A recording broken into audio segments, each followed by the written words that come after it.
जी बच्चों, तो ये टॉपिक न्यू टॉपिक नहीं है, न्यूटन लॉ का ही पार्ट है ये भी।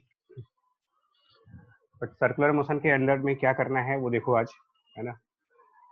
तो यार देखो, सर्कुलर मोशन में न्यूटन लॉ बेसिकली दो चीजों के बारे में कहता है आपसे। न्यूटन लॉ बेसिकली ये बताता है आपसे कि जो कॉज ऑफ एक्सेलरेशन है, मतलब अगर आप इस पूरे लॉ को समराइज करना चाहो कि न्यूटन लॉ में अल्टीमेटली किस चीज के बारे में बात की गई है, तो Newton law is all about the cause of acceleration. और क्या कहा गया है कि एक्सेलरेशन लगाने के लिए किसी बॉडी पर या किसी पार्टिकल पर हमको क्या लगाना चाहिए। तो न्यूटन लॉ में ये कहा जाता है कि that cause of acceleration is any force on the particle. और फोर्स को दो कैटेगरीज में डिवाइड कर दिया। उन्होंने कहा कि आप बॉडी को पुश कर दीजिए या बॉडी को पुल कर दो आप, तो ये चीज बॉडी में एक एक्सेलरेशन जनरेट करती है। ये न्यूटन लॉ है और इसको लेकर के उन्होंने अपनी एक इक्वेशन बताई। और इक्वेशन ये कहा कि sum of all the forces which is equal to mass of body multiplied by acceleration. ये इन्होंने अपनी इक्वेशन बताई।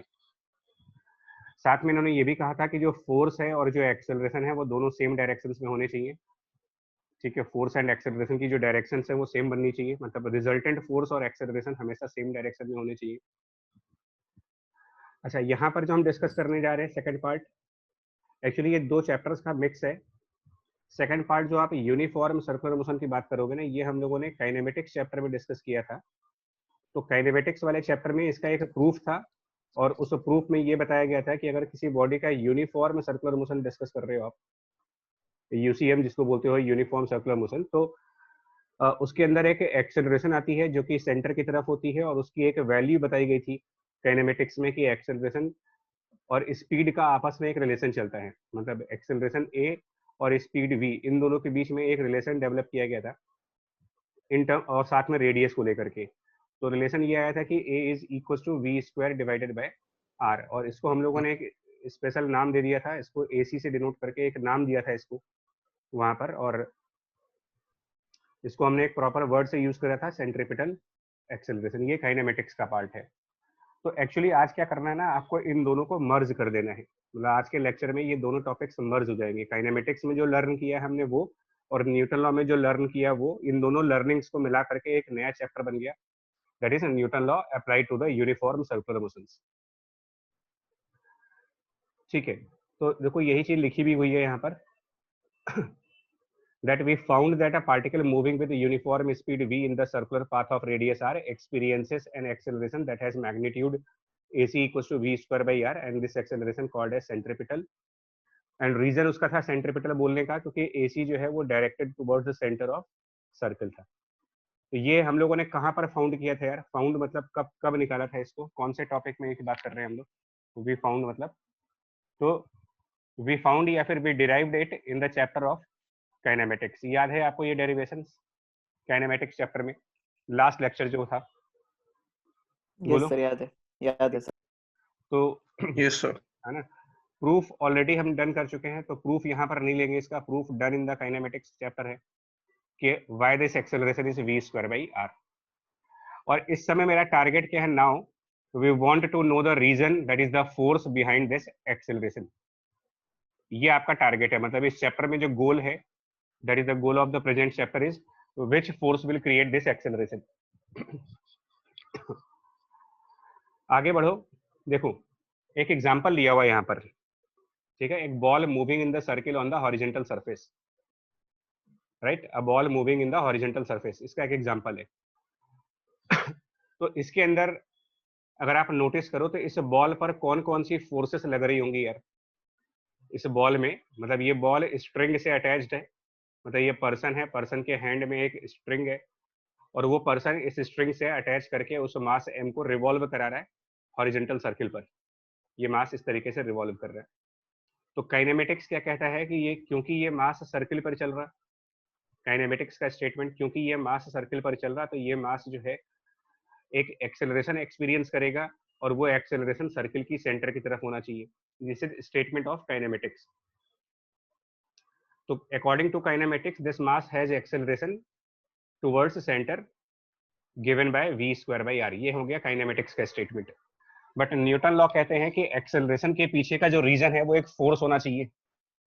Without force we can not have any acceleration in the particle. यही न्यूटन के फर्स्ट लॉ में कहा गया है कि अगर हम किसी बॉडी पर कोई भी फोर्स नहीं लगाएंगे तो उस बॉडी में एक्सेलरेशन जनरेट नहीं हो सकता।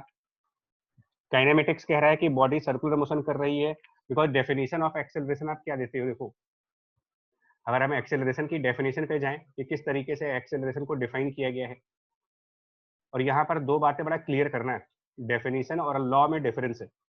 डेफिनेशन ऑफ ए आप कहते हो कि it is the rate of change of, क्या बोलते हैं इसको, रेट ऑफ चेंज ऑफ कौन सी क्वांटिटी, अगर एक्सेलरेशन को डिफाइन करना हो, velocity, rate of change of the velocity with respect to time. और वेलोसिटी में हम कहते हैं कि वेलोसिटी एक वेक्टर क्वांटिटी है, इसमें दो कंपोनेंट्स होते हैं, एक इसकी वैल्यू यानी कि जिसको आप स्पीड कहते हो, और एक उसका डायरेक्शन। तो इसका मतलब अगर कभी भी अगर स्पीड चेंज हो रही हो या फिर डायरेक्शन चेंज हो रहा हो या दोनों ही चीजें चेंज हो रही होंगी, तो डेफिनेशन के हिसाब से एक्सेलरेशन की वैल्यू नॉन जीरो आएगी किसी भी न्यूमेरिकल में। तीन कंडीशंस बता रहा हूं, देखिए अगर स्पीड और डायरेक्शन और बोथ दोनों अगर ये कहीं पर भी चेंज हो रहे होंगे, both changes, then according to definition, as per definition जो स्टेटमेंट ऊपर लिखा हुआ है उसके हिसाब से acceleration must be non zero. अब न्यूटन क्या कहते हैं, एनएलएम के अंदर क्या कहा गया है कि if a is non zero, acceleration is non zero, there must be a force, there must be a force in the direction of a. इन दोनों बातों को मिला दो अब यहां पर जरा, दोनों स्टेटमेंट्स को मिलाओ। काइनेमेटिक्स के हिसाब से इसमें सेंटर की तरफ एक्सेलरेशन है, न्यूटन के हिसाब से एक्सेलरेशन तभी आ सकता है जब उस डायरेक्शन में फोर्स हो। अब इस फिगर में ऐसा कौन सा फोर्स है जो कि सेंटर की तरफ लग रहा है, अगर वो स्ट्रिंग से अटैच है तो अगर ये बॉडी स्ट्रिंग से अटैच्ड है तो नेचुरल सी बात है, हम लोगों ने प्रीवियस चैप्टर्स में ये पढ़ा हुआ है कि स्ट्रिंग से अटैच करने पर एक टेंशन फोर्स आती है यहाँ पर, उसको एफ आर भी लिखा गया है या फिर इसको टी भी लिख सकते हो, टी और एफ आर। तो ये जो टेंशन फोर्स सेंटर की तरफ है ना, this must be the reason for this acceleration. Statement को बड़ा ध्यान से सुनना, न्यूटन लॉ और काइनेमेटिक्स चैप्टर का डिफरेंस समझिए आप। काइनेमेटिक्स चैप्टर मैथमेटिक्स है और न्यूटन लॉ उस मैथ के पीछे कौन सा फिजिक्स वर्क कर रहा वो है। मैथमेटिक्स कहती है कि अगर कोई पार्टिकल की वेलोसिटी चेंज हो रही है तो इसका मतलब उसमें एक्सेलरेशन है, और न्यूटन कह रहे हैं कि अगर एक्सेलरेशन है तो इसका मतलब वहां पर फोर्स भी होना चाहिए फिर। तो ये दोनों बातें अगर मुझे जस्टिफाई करनी है, दोनों को सेटिस्फाई करना है, मैथ को भी सेटिस्फाई करना है, न्यूटन को भी सेटिस्फाई करना है, तो this acceleration must be due to some kind of force. और इस पूरे फिगर में मुझे सिर्फ एक ही फोर्स लग रहा है, वो है टेंशन फोर्स। तो हम ये कहेंगे कि टेंशन फोर्स की वजह से ये एक्सेलरेशन एग्जिस्ट कर रही है। मतलब आप यहाँ पर स्टेटमेंट ये दे सकते हो कि here acceleration is due to the tension force.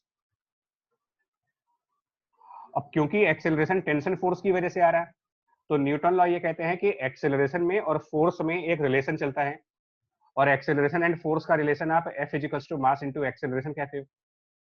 तो हम ये कह सकते हैं कि mass multiplied by this centripetal acceleration should be equal to the force capital T according to the Newton law equation which is F equal to ma। But kinematics कहता है कि you can replace the centripetal acceleration by the speed of particle. So now I can replace this centripetal acceleration by the term v square divided by r equal to capital T. So यहाँ पर ये एक equation develop हो जाएगी, tension equal to mv square divided by r की।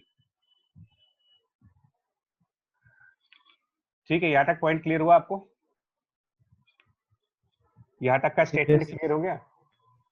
Yes sir. दो statements, ये दो स्टेटमेंट्स माइंड में बिठाने हैं। One is what is kinematics saying in this numerical and what is Newton law saying in this numerical. So kinematics is saying that there is acceleration.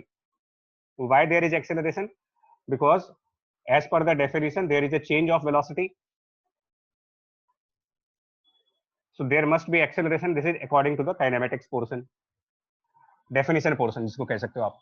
And law says that without force a particle cannot have any acceleration. So now we are trying to identify that which force is creating this acceleration, and we found that tension force is creating this acceleration because there is no other force on the particle. So it is very obvious that tension force must create this acceleration, and the force which creates acceleration, Newton says that there must be a relation between the force and acceleration by the formula F equals to ma. So that we have applied here for mass into acceleration is equals to force T, but centripetal acceleration can be replaced by V square divided by R. Tension equals to mv square by R. Now imagine करें अगर ये string break कर जाए तो क्या होगा, मतलब अगर ये एक्सपेरिमेंट तो खुद भी कर सकते हो आप, स्ट्रिंग से कोई एक पार्टिकल बांध करके उसको आप गोल गोल घुमाओ, और अगर ये स्ट्रिंग बाई चांस टूट जाती है, कभी स्ट्रिंग टूटने का मतलब टेंशन फोर्स लगना बंद हो जाएगा। ठीक है, अब आप इस पूरी कहानी को ना रिवर्स ऑर्डर में देखिए। ये मूवी जिस तरीके से स्टार्ट हुई है, इस मूवी को रिवर्स में चलो आप। ठीक है, अभी हम लोगों ने क्या कहा, देखिए अब मैंने स्टेटमेंट जो दिया वो ये दिया। मेरा स्टेटमेंट यहां पर था कि सिंस वेलोसिटी इज चेंजिंग, मैंने ये स्टेटमेंट दिया आपको, सिंस वेलोसिटी इज चेंजिंग, तो मैंने कहा there must be acceleration, and if there must be acceleration then I am saying that there must be a force.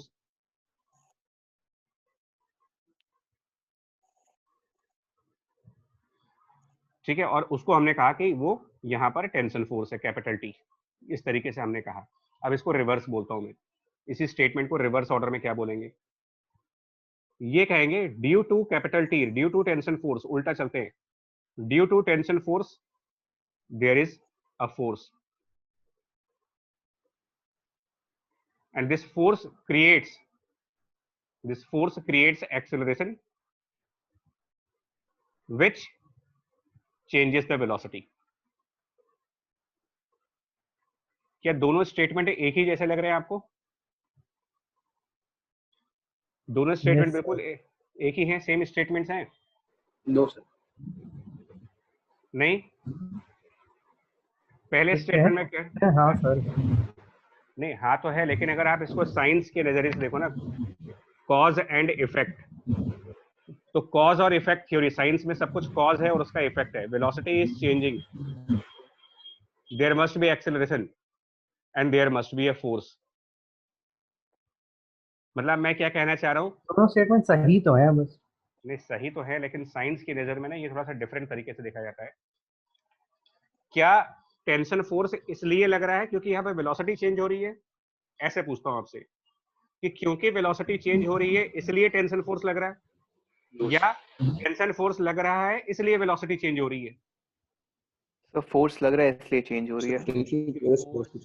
दोनों स्टेटमेंट एक नहीं है, दोनों स्टेटमेंट एक नहीं है। देखिए कुछ लोग कहते हैं, कुछ लोग इसको ये कहते हैं कि क्योंकि वेलोसिटी चेंज हो रही है इसीलिए यहाँ पर एक्सेलरेशन है और इसीलिए यहाँ पर फोर्स है। मैं क्या कह रहा हूँ कि क्योंकि यहाँ पर फोर्स है इसलिए एक्सेलरेशन है, फोर्स कॉज है वेलोसिटी चेंज होने का। हाँ, कि क्योंकि यहाँ टेंशन लग रहा है, फोर्स लग रहा है, इस वजह से एक्सेलरेशन है, और एक्सेलरेशन की वजह से वेलोसिटी चेंज हो रही है। तो अगर आप इसको प्रॉपर तरीके से साइंस की लैंग्वेज में देखोगे ना, तो सेकंड वाला स्टेटमेंट ज्यादा एप्रोप्रिएट स्टेटमेंट कहा जाता है, और यही न्यूटन लॉ कहना चाह रहे हैं। एक्चुअली ये होता क्या है ना कि क्योंकि आप काइनेमेटिक्स वाला चैप्टर पहले पढ़ लेते हो इसलिए कंफ्यूजन में आ जाते हो। मैं एक बार फिर से अपनी स्टेटमेंट को रिपीट कर रहा हूं, अगर फोर्स होगा तो एक्सेलरेशन होगी, और अगर एक्सेलरेशन होगी तो उसके कंसीक्वेंस ये होंगे कि या तो पार्टिकल की स्पीड चेंज हो जाएगी या पार्टिकल की डायरेक्शन चेंज हो जाएगी या दोनों चीजें चेंज हो जाएंगी। ऐसे समझो आप। तो जैसे ही आप स्ट्रिंग कट करोगे क्या तब भी टेंशन फोर्स होगा? अगर स्ट्रिंग कट हो जाती है, स्ट्रिंग टूट जाती है, तो अब आप सेकंड स्टेटमेंट को देखिए, since there is no tension force, there is no acceleration, there is no change of velocity. क्या होगा फिर अगर वेलोसिटी में चेंज ही ना हो, यानी कि न तो स्पीड चेंज हो ना डायरेक्शन चेंज हो, तो मोशन कैसा होगा फिर? किस टाइप का मोशन होगा एक बॉडी में अगर उसकी स्पीड भी नहीं बदल रही, उसका डायरेक्शन भी नहीं बदल रहा? तो यूनिफॉर्म, मतलब क्या तब भी वो सर्कल पर रिवॉल्व करेगा? No sir, along the tangent. No sir, और यही चीज हो रही है टेंजेंशियल जाएगा। What happens when the string breaks. तो जैसे ही यहाँ पर फिगर में आप देखोगे, जैसे ही ये रस्सी टूटती है उसके बाद ये पार्टिकल आगे सर्कुलर मोशन कंटिन्यू नहीं कर पाता, वो आगे से स्ट्रेट लाइन पाथ पर निकल जाता है। अब आप मुझे बताओ इसके हिसाब से कि सर्कुलर मोशन करने की वजह से टेंशन फोर्स थी या टेंशन की वजह से सर्कुलर मोशन हो रहा था यहाँ पर? सही स्टेटमेंट कौन सा होगा इसमें? टेंशन की वजह से टेंशन की वजह से सर्कुलर मोशन। राइट। आप ये कहोगे कि due to tension force object was moving in a circle.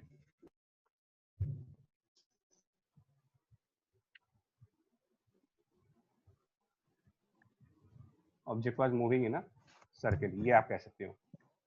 The moment tension force disappear, आप ये भी लिख सकते हो the moment capital T becomes 0, object cannot be in a circle, object cannot have circular motion.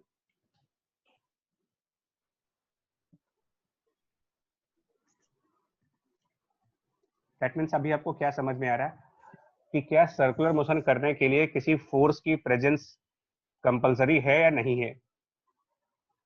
सही है। Circular motion, अगर इतनी डिस्कशन में अगर आप ये बात समझ पाए कि in order to move on a circle there must be presence of a force towards center of the circle.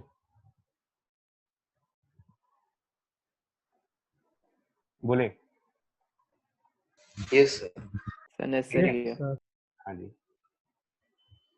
सो यहाँ पर आप क्या कहोगे ना कि due to tension force the object is moving in a circle, यानी कि अलग अलग सिचुएशन में कोई ना कोई फोर्स ऐसा जरूर होगा जिसकी वजह से आप सर्कुलर मोशन करोगे। फिर से बोल रहा हूं, यहां पर तो टेंशन फोर्स है, बट आगे और भी प्रॉब्लम्स आएंगी, और भी सिचुएशंस आएंगे, तो कोई ना कोई ऐसा फोर्स जरूर लग रहा होगा वहां पर जिसकी वजह से बॉडी सर्कुलर मोशन कर रही होगी। और जिस भी फोर्स की वजह से आप सर्कुलर मोशन कर पा रहे थे, उस फोर्स को हम एक नया नाम देंगे। जिसकी वजह से हम सर्कुलर मोशन कर पाएंगे उसको हम एक नया नाम दे देंगे, और उसको हम का नाम दे देंगे यहाँ पर एज अ सेंट्रीपिटल फोर्स। मतलब अगर आपसे कोई पूछे कि व्हाट इज सेंट्रीपिटल फोर्स, अगर आपको डिफाइन करने को दे दिया जाए कि डिफाइन करो सेंट्रीपिटल फोर्स क्या है? Sir, any force that causes circular motion. ठीक, करेक्ट। अब मैं एक स्टेटमेंट लिखूं, मैं बोल रहा हूं एक स्टेटमेंट, सुनना ये स्टेटमेंट सही है कि नहीं है। व्हेन द पार्टिकल मूव्स, देखिए मैं एक स्टेटमेंट लिखने जा रहा हूं, मैं लिख देता हूं इसको और आप बताना कि मेरा स्टेटमेंट सही है या नहीं है। When a particle is moving on a circle or when a particle moves on the circle, centripetal force acts on it.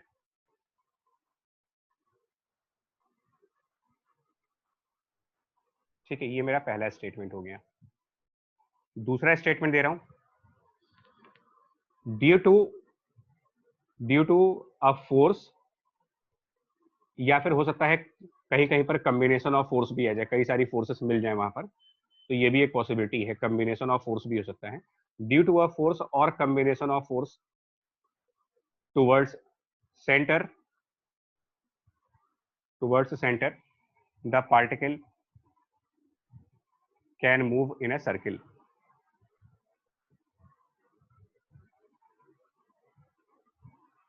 And that force is known as centripetal. अब बताओ दोनों में से सही स्टेटमेंट, मैंने पूरा लिख दिया है वैसे तो, पूरा आंसर सेकंड वाला। और सेकंड वाला मतलब सेंट्रीपिटल फोर्स लगता नहीं है, पहले से कोई फोर्स लग रहा होता है जिसकी वजह से हम सर्कुलर मोशन करते हैं, और जिसकी वजह से हम सर्कुलर मोशन करते हैं उसका एक नया नाम है सेंट्रीपिटल फोर्स। सेंट्रीपिटल फोर्स अलग से दिखाया नहीं जाता है क्वेश्चंस में, ये बहुत बड़ा कंफ्यूजन है। कई सारे लोगों को ये लगता है कि जब बॉडी सर्कुलर मोशन करेगी तो उसके ऊपर सेंट्रीपिटल फोर्स लगेगा, तो पहले क्या हो रहा और बाद में क्या? सर्कुलर मोशन करने के बाद सेंट्रीपिटल फोर्स थोड़ी लगेगा, पहले आप फोर्स लगाइए, उसकी वजह से एक्सेलरेशन आएगी, एक्सेलरेशन की वजह से मोशन सर्कुलर होगा। तो जिस फोर्स की, सर जो हमारी सेंट्रीपिटल फोर्स है वो कोई एक फंडामेंटल फोर्स नहीं है, जैसे टेंशन है या बिल्कुल ग्रेविटी है। बिल्कुल बिल्कुल बिल्कुल सर कोई और ही फोर्स है जो सेंट्रीपिटल फोर्स का वर्क करती है। राइट, तो यही चीज यहाँ पर बिल्कुल सही बोल रहा हूँ, forces that cause centripetal acceleration. देखिए इन फोर्सेस के बारे में तो आप जानते हो, पिछले कई दिनों से न्यूटन लॉ पढ़ रहे थे, तो ग्रेविटी की फोर्स, नॉर्मल रिएक्शन की फोर्स, टेंशन की फोर्स, स्प्रिंग की फोर्स, फ्रिक्शन, और कोई पुश और पुल बाय द हैंड, ये सारी फोर्सेस आप पढ़ रहे थे कि ये हमारी लिस्ट ऑफ फोर्सेस है। तो मेरा क्वेश्चन है, should we add centripetal force to this list? No, sir. No sir. है ना, क्या? हाँ, ठीक है। ये हमारी कॉमन डेली लाइफ की फोर्सेस है, मतलब ये आपकी डे टू डे लाइफ की फोर्सेस हैं आपकी। तो क्या हम ये कह दें कि उसमें सेंट्रीपिटल फोर्स भी एक मेंबर है? तो ये समझो, सेंट्रीपिटल फोर्स कोई फोर्स नहीं होता, ये सिर्फ एक जस्ट अ नेम है, जस्ट अ नेम, बट यही नाम कंफ्यूजन क्रिएट कर देता है। तो इसको हम लिस्ट में नहीं रखेंगे आपसे, ये नहीं कह सकते कि सेंट्रीपिटल फोर्स भी इसी तरीके से कोई फोर्स होता है ना। ये जो फोर्सेस आपके सामने है ना, इनमें से ही किसी की वजह से, ग्रेविटी की वजह से, कभी कभी नॉर्मल की वजह से, टेंशन की वजह से, स्प्रिंग की वजह से, फ्रिक्शन की वजह से, या इनके कॉम्बिनेशंस की वजह से, इन सब की वजह से जब मोशन सर्कुलर होने लगेगा तो हम कह देंगे कि वो सेंट्रीपिटल फोर्स का नाम है वहां पर। तो आंसर इसका लिखा हुआ है no, centripetal force should not be added to the list. This is the, ये आपके लिए है, this is the point of confusion for many students. Ma'am क्या कह रहे हैं? Giving the force causing circular motion a name centripetal, giving the force which causes circular motion a name centripetal, and this leads many students to consider it as a new kind of force rather than new role of force। ये अलग type का नहीं है, role बदल दिया आपने इसका। किसका? Gravity, normal, tension, spring, friction, ये जो फोर्सेस हैं, यही फोर्सेस कभी कभी सेंट्रिपिटल के रोल में अपीयर हो जाती हैं। तो अगर आप एक नया रोल प्ले कर रहे हो तो आपका नाम थोड़ी बदल जाएगा। और इसका एक कॉमन मिस्टेक क्या है in the free body diagram is to draw all the usual forces, मतलब mentioned in the previous list, and then to add another vector for the centripetal force. मैं इसको समझाता हूँ क्या है यहाँ पर। देखो, इस क्वेश्चन में एक कॉनिकल पेंडुलम है, यहाँ पर एक स्फीयर है जिसका मास m डिफाइन किया गया है, स्ट्रिंग से अटैच है, उसकी लेंथ l है, और ये v स्पीड से एक सर्कुलर मोशन कर रहा है, ये एंगल थीटा है। अभी आपको सिर्फ एक काम करना है, आपको ये बताना है draw the free body diagram of object. ठीक है, मुझे ये बताना है कि इसका फ्री बॉडी डायग्राम क्या होगा। तो देखिए, free body diagram of object मैं यहाँ पर दो ड्रॉ करूंगा और उसके हिसाब से समझना क्या बनेगा। तो मैं यहाँ पर दो तरीके के फ्री बॉडी डायग्राम ड्रॉ करने जा रहा हूँ, free body diagram of object. पहले फर्स्ट डायग्राम के अंदर मैं क्या दिखाऊंगा, इसके ऊपर एक mg का फोर्स, क्योंकि ग्रेविटी लगेगी यहाँ पर, और क्योंकि ये स्ट्रिंग से अटैच्ड है तो यहाँ पर एक और फोर्स दिखाएंगे जो कि हम टेंशन फोर्स के नाम से दिखाएंगे, टी। दूसरे डायग्राम में हम यहाँ पर क्या कहने जा रहे हैं कि एक mg का फोर्स लगेगा, एक टेंशन फोर्स लगेगा, और जो सर्किल का सेंटर पॉइंट है यहाँ पर, सेंटर ऑफ दिस सर्किल, उस डायरेक्शन में एक और फोर्स दिखाएंगे जिसको हम अलग mv²/r से दिखा रहे हैं। तो एक कैपिटल टी, ठीक है जी, ये फोर्सेस में दिखा रहा हूँ, और यहाँ पर कैपिटल टी, यहाँ पर mg वाली फोर्स दिखाएंगे, और यहाँ पर एक mv²/r, और एक और फोर्स में दिखाता हूँ इसका, एक और फ्री बॉडी डायग्राम। ये सब अभी थियोरेटिकल क्लैरिटी के लिए है यार, कि कौन सा डायग्राम सही होगा ये देख लो आप। तो तीसरा फ्री बॉडी डायग्राम मैं ड्रॉ करता हूँ, और उसके बारे में ये कहता हूँ मैं कि थर्ड फ्री बॉडी डायग्राम जो बनेगा ना, वो एक डाउनवर्ड डायरेक्शन की फोर्स आएगी। जस्ट अ मिनट यार, है ना,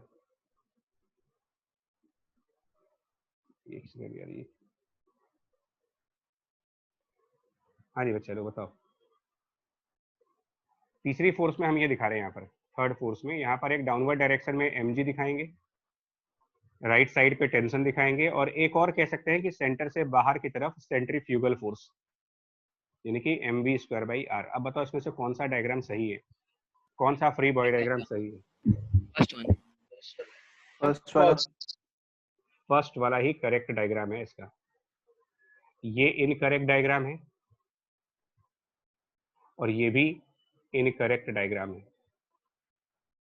मतलब कि फ्री बॉडी डायग्राम में आपको mv²/r को नहीं दिखाना है, ये बात आप दिमाग में बिठा लो। आप फ्री बॉडी डायग्राम में आपको इन्हीं में से फोर्सेस दिखानी है। ग्रेविटी दिखा सकते हो, सरफेस के कांटेक्ट में है तो नॉर्मल दिखा दो, स्ट्रिंग से अटैच है तो टेंशन दिखा दो, स्प्रिंग से अटैच है तो स्प्रिंग दिखाओ, रफ सरफेस है तो फ्रिक्शन दिखाओ, और कोई हाथ से पकड़ करके बॉडी को पुश और पुल कर रहा है तो ये दिखा दो। इनके अलावा आपको फ्री बॉडी डायग्राम में कुछ और दिखाने की जरूरत नहीं है, वो गलत डायग्राम हो जाएगा। मतलब मुझे सेंट्रीपिटल फोर्स को दिखाना नहीं होता है डायग्राम के अंदर, सेंट्रीपिटल फोर्स यही पीछे पॉइंट मैंने लिखा हुआ है, और कई सारे लोग इसमें मिस्टेक करेंगे, 100% बता रहा हूँ आप में से कई सारे लोग मिस्टेक करोगे ही करोगे ये चीज।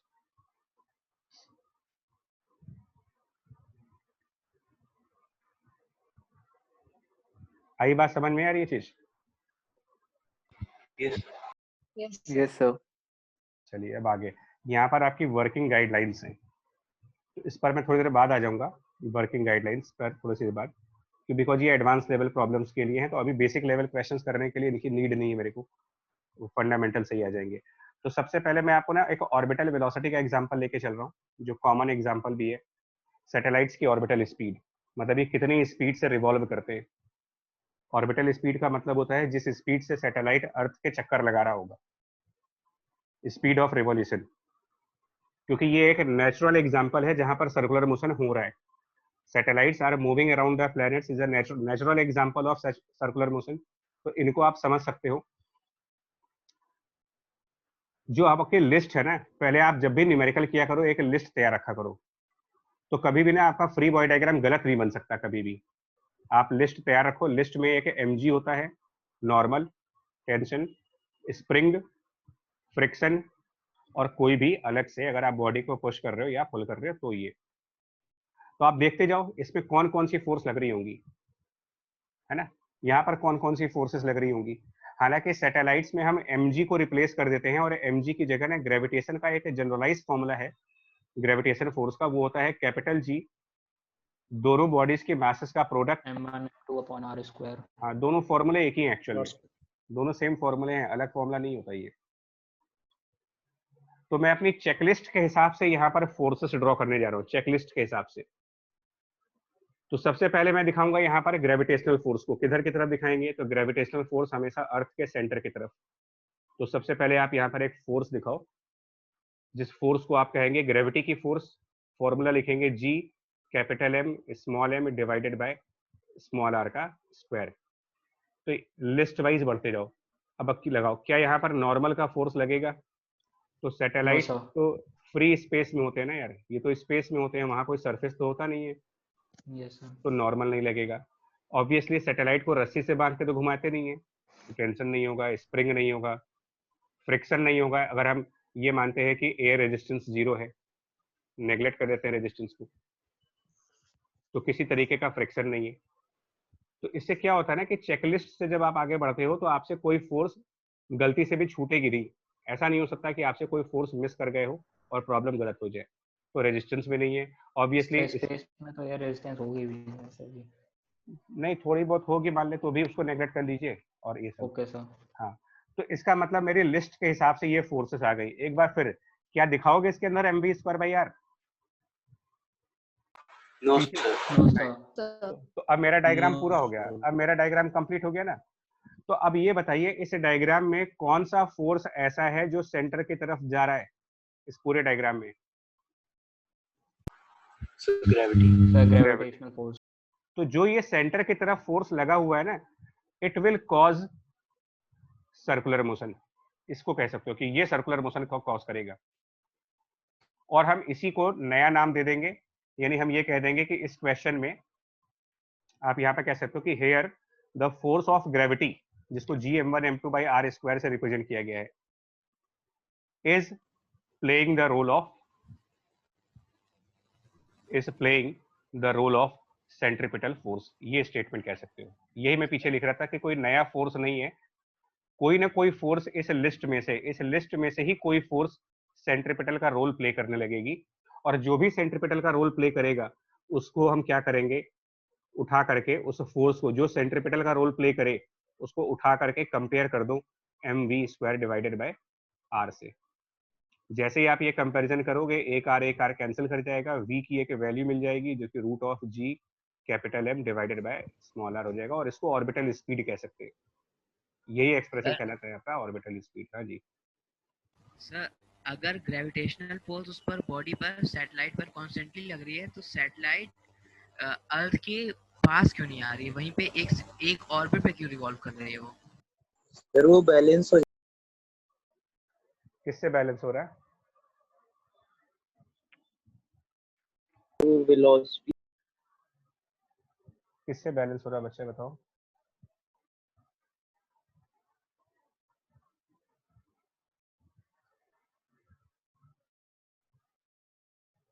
इसको देखो,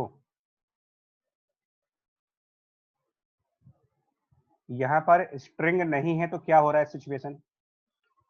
स्ट्रिंग ना होने की कंडीशन में क्या हो रहा है, ऐसे सोचो ना आप, स्ट्रिंग के टूटने के बाद क्या हो रहा है? बोलो भी। सर्कुलर मोशन सर्कुलर मोशन नहीं हो रहा ना, मतलब अगर ये स्ट्रिंग होती तो ये जो मास m देख रहे हो, ये मास m यहाँ होने की बजाय यहाँ होता। फिर आपका अगर स्ट्रिंग अटैच होती तो ये मास यहाँ से स्ट्रेट लाइन पर आगे जाने की बजाय सर्किल पर गया होता। तो इसको ऐसे समझो कि जो स्ट्रिंग सर है, ग्रेविटी की वजह से वो सैटेलाइट एक ऑर्बिटल में मतलब अपने फिक्स्ड अगर ऑर्बिटल बच्चे में। सुन तो लो यार, इसमें ये कह सकते हो कि टेंशन फोर्स ने बॉडी को अंदर पुल किया है, लेकिन कहां से कहां तक पुल किया? उसने खींचा तो उसने अंदर, क्योंकि वो नहीं था तो बॉडी कहीं और जा रही थी। टेंशन फोर्स ना होने की कंडीशन में ये बॉडी बाहर भाग रही थी, तो टेंशन ने इसको खींच करके सर्किल पर ले आया। अब आप कह रहे हो कि सर्किल से भी अंदर खींच ले हम इसको, ऐसे सोचिए ना इसको। सेंट्रिपिटल फोर्स पुल तो कर रहा है बॉडी को, लेकिन कहां से कहां तक पुल कर रहा है? जो टेंजेंट पे आप जाना चाहते थे वहां से खींच करके आपको सर्किल पे ला रहे हैं हम। फिर क्या होगा? फिर अगर टेंशन फोर्स ना लगे तो ये बॉडी यहाँ वाले टेंजेंट पे निकल जाएगी। फिर क्या होगा? स्ट्रिंग वापस इसको खींच करके सर्किल पर ले आएगी।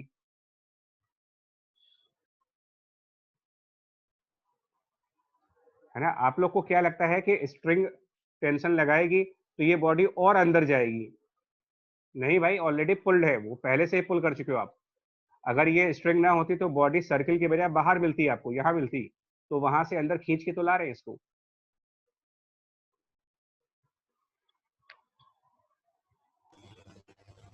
लेकिन सर सैटेलाइट के केस में तो कोई टेंशन वगैरह वाली फोर्स है नहीं जो अर्थ से अवे पुश कर रही हो, तो अर्थ के पास क्यों नहीं आ रही, केवल एक ऑर्बिट पे क्यों रिवॉल्व? बच्चा एक बार क्वेश्चन रिपीट कर दो फिर से, कल से वॉइस करेक्ट करो, फिर से रिपीट कर दो। सर ये कह रहे हैं कि सैटेलाइट है ये, सर सैटेलाइट पे कॉन्स्टेंटली ग्रेविटेशनल फोर्स लग रही है, तो ग्रेविटेशनल फोर्स क्योंकि अर्थ के पास लग रही है, अर्थ के लिए मतलब अर्थ के अंदर की तरफ, तो जो सैटेलाइट है वो अर्थ के पास आने के लिए टेंड क्यों नहीं करेगी, वो एक सिंपल एक सीधे ऑर्बिट पे क्यों घूम रही है वो? अरे मालिक, तो ये सोचो ना, फिर तुमसे भी तो ये कह रहे हैं कि अर्थ का ग्रेव, तुम ये बात समझ नहीं पा रहे हो। हम कह रहे हैं सर्कुलर मोशन पे। अच्छा यही कहानी फिर से सुनो ना आप, यही कहानी फिर सुनो थोड़ी देर के लिए। हाइपोथेटिकल तरीके से इमेजिन करो कि अर्थ कोई फोर्स नहीं लगाता, क्या कंडीशन बनती? इमेजिन करो आप, अगर अर्थ कोई फोर्स न लगाता तो क्या होता? सैटेलाइट क्या तब भी सर्किल पर चल पाता है यहाँ से? बोलिए, अगर अर्थ फोर्स ही नहीं लगाती कोई, न्यूटन फर्स्ट लॉ के हिसाब से, अगर हम किसी बॉडी पे कोई फोर्स नहीं लगाए तो क्या कंडीशंस आएंगी उनकी? किस तरीके का मोशन होगा उसमें? Uniform motion. नहीं कार्तिक, तुम बताओ बच्चे। सर फिर से रिपीट कर दीजिए, क्या बोल रहे हैं आप? मैं ये बोल रहा हूँ कि अगर बॉडी पर फोर्स नहीं लगाएंगे तो उसका मोशन कैसा होगा as per Newton first law? हमारी इंट्यूशंस क्या कहती है उस पर मत जाना, न्यूटन फर्स्ट लॉ क्या कहता है उसके हिसाब से बोलो कि अगर बॉडी अगर नहीं फोर्स लगा। है तो उसका स्टेट ऑफ रेस्ट रहेगा, नहीं तो स्टेट ऑफ मोशन रहेगा, मतलब स्टेट सेम रहेगा। नहीं तो अगर ये सैटेलाइट चल रहा है तो सर्किल पे चलेगा, स्ट्रेट लाइन पे चलेगा? अगर फोर्स नहीं होता थोड़ी देर के लिए इमेजिन करें तो सर स्ट्रेट लाइन पे। इनको बोलने दो ना बच्चा इनको, क्योंकि इनका मतलब इनको न्यूटन लॉ क्लियर ही नहीं है, या तो भाई प्रॉब्लम ये हो रही है कि हम लोग, मैं फिर बोल रहा हूँ कि इनके आंसर देने के लिए लॉज यूज करो। सर हम ये पूछ रहे हैं कि ये जो फोर्स है मैग्नेटिक फोर्स ऐसे क्यों नहीं है ये, सर ये पूछ रहे हैं हम। बच्चा सुनो मेरी बात, ये कौन कहता है कि फोर्स की वजह से बॉडी अंदर डिस्प्लेस कर जाएगी? ये कहाँ लिखा हुआ है? मतलब मैं कह रहा हूँ हमारा क्वेरी अलग बात है, लेकिन उस क्वेरी का आंसर हम लॉ के थ्रू ही दे पाएंगे ना यार, बिना लॉ के तो आंसर हम देंगे नहीं इसको। आप कह रहे हो कि मैग्नेटिक फोर्स है ना, क्या जरूरी है कि मैग्नेटिक फोर्स लगेगा तो बॉडी अट्रैक्ट हो जाएगी? ये बताओ, क्या ये जरूरी है? अगर दो मैग्नेट्स के बीच में फोर्स लग रहा तो क्या ये गारंटी है कि दोनों मैग्नेट एक दूसरे की तरफ चले जाएंगे? सर हम यहाँ ये भी तो कह सकते हैं कि मास ऑफ सैटेलाइट इतना कम है और देखो डिस्टेंस मैं बहुत फिर बोल ज्यादा रहा हूँ है। बच्चा, आप लोग बड़ी गलत ट्रैक पे निकल गए उस समय। आप क्या कह सकते हो वो मैटर ही नहीं करता, आप जो मर्जी कहो। लॉ क्या कहता है वो मैटर करता है। लॉ, सर जो आपने सर जो अभी आपने रीजन दिया इसके साथ ये भी तो कह सकते हैं कि सेंट्रीफ्यूगल फोर्स की वजह से वो अंदर नहीं जाएगा। सेंट्रीफ्यूगल फोर्स होता है कि नहीं होता है, पहले ये बताओ। सर अगर फ्रिक्शन होता है। friction लग रहा है नहीं होता है अगर सर, फ्रिक्शन। सेंट्रीफ्यूगल होता नहीं तो फिर होता है। ये डायग्राम इनकरेक्ट क्यों है फिर?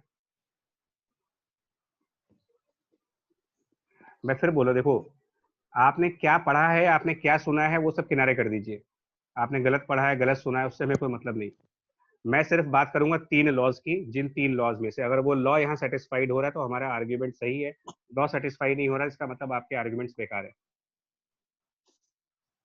अभी न्यूटन फर्स्ट लॉ ही क्लियर नहीं कार्तिक को सर है 100%। क्लियर।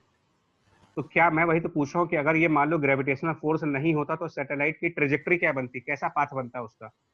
Sir straight. स्ट्रेट है ना। इसका मतलब ये सैटेलाइट यहाँ से आगे चला गया होता, यहाँ कहीं में, मतलब कुछ टाइम बाद अगर आप इस सैटेलाइट पर नजर डालते तो वो यहाँ मिलता आपको, अगर फोर्स नहीं होती। जी और सर। हम क्या कह रहे हैं कि क्योंकि ग्रेविटी की फोर्स लग रही थी, इसीलिए वो स्ट्रेट जाने की बजाय इनवर्ड पुल्ड है, अंदर की तरफ खींच करके सर्किल पर आए हो। आप ये क्यों नहीं समझ पा रहे हो? मतलब कि ग्रेविटेशनल फोर्स ने इसको टेंजेंट से खींच करके वापस सर्किल पर ले आए हैं। अब और थोड़ी खींचेंगे इसको, मतलब जितना पुल करना था वो पुल कर चुके आप। अब इसके बाद फिर से क्यों खींचेंगे इसको? हाँ सर, ये समझ गया सर, अब समझे। ठीक है। फिर से नहीं खींच सकते ना। और दूसरी बात, एक और बात आपको बता दे, ये थोड़ा सा माइंड से कंफ्यूजन निकालो। कई लोगों के दिमाग में ये कंफ्यूजन है कि बॉडी पर जिधर फोर्स होती है बॉडी का मोशन उस तरफ होता है। आप लोग बड़ा कंफ्यूजन में हो। मोशन अलग चीज है और फोर्स अलग चीज है। फोर्स वेलोसिटी के चेंज होने के बारे में बात करता है, मोशन तो उसी तरफ होगा जिस तरफ आपकी वेलोसिटी होगी। तो वेलोसिटी टेंजेंट की तरफ है, इसलिए मोशन टेंजेंट पे ही होगा, आप चलोगे टेंजेंट पे ही। तो फिर क्वेश्चन उठता है कि फिर फोर्स की वजह से क्या हो रहा है यहाँ पर? तो फोर्स की वजह से ये हो रहा है कि आप टेंजेंट पर कंटिन्यू नहीं करोगे। ये हो रहा है फोर्स की वजह से, आप टेंजेंट पर कंटिन्यू करने की बजाय वापस सर्किल पे चलोगे। ये इफेक्ट ऑफ द फोर्स है।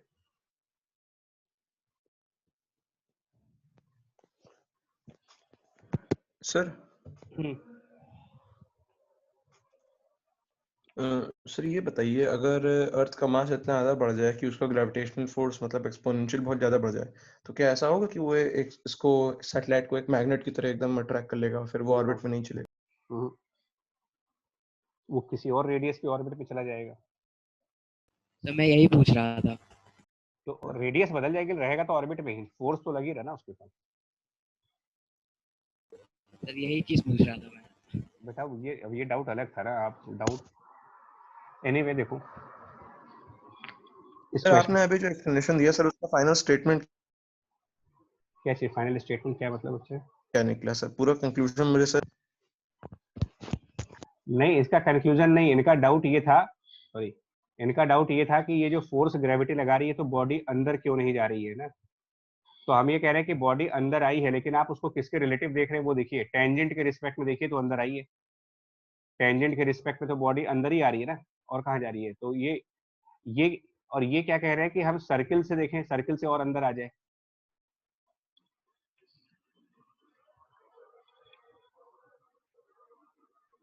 यार इसको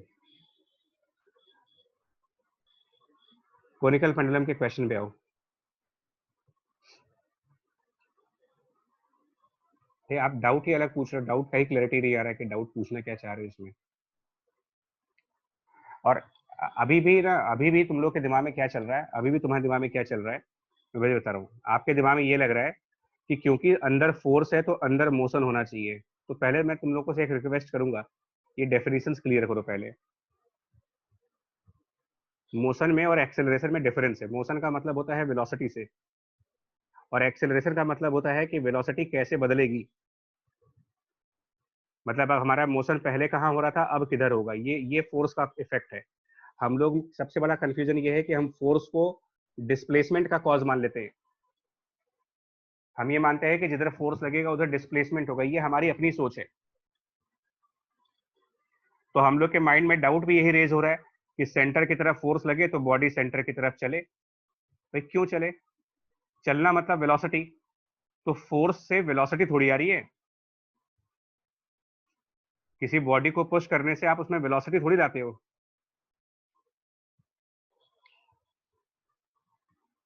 और अभी भी कंफ्यूजन होगा, तो कंफ्यूजन है तो बच्चा एक बार डेफिनेशन एंड लॉज क्लियर कर लो अपने।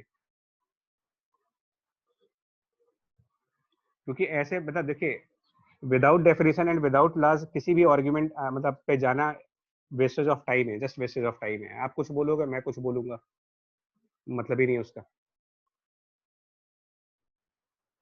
और यही सबसे बड़ा प्रॉब्लम है फिजिक्स में पढ़ने का, क्योंकि हम लोग लॉज को बाईपास कर देते हैं और अपने दिमाग में जो ख्याल आ रहे होते हैं ना, हम सिर्फ उसके बेसिस पे चलना चाहते हैं कि हमको ऐसा लग रहा है कि बॉडी पर फोर्स लगाएंगे तो उधर जाएगा, ये मेरे को लग रहा है। और अब हम उससे उस थॉट से बाहर नहीं निकल पा रहे।